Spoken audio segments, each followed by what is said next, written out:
কোরআন যে ব্যক্তি শিখে নাই তার জীবনটা ধ্বংস হয়ে গেছে। যে ব্যক্তি কোরআন শিখে নাই তার চেয়ে বড় আফসোসের আর কিছু নাই।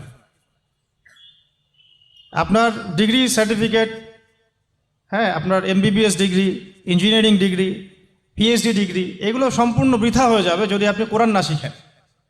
আর যদি কোরআন এবং হাদিস, ইসলামের ফরজিয়াত শিখে আপনি এগুলো শিখেন তাহলে কোনো সমস্যা নাই, বরং আপনি তখন দেশের রত্ন, মাশাআল্লাহ।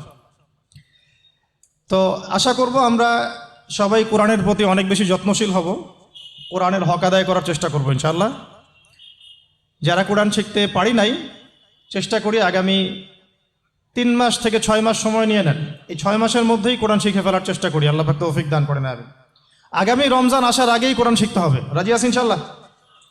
আবার বলি, আগামী রমজান আসার আগেই কোরআন শিখতে হবে, রাজি আছেন?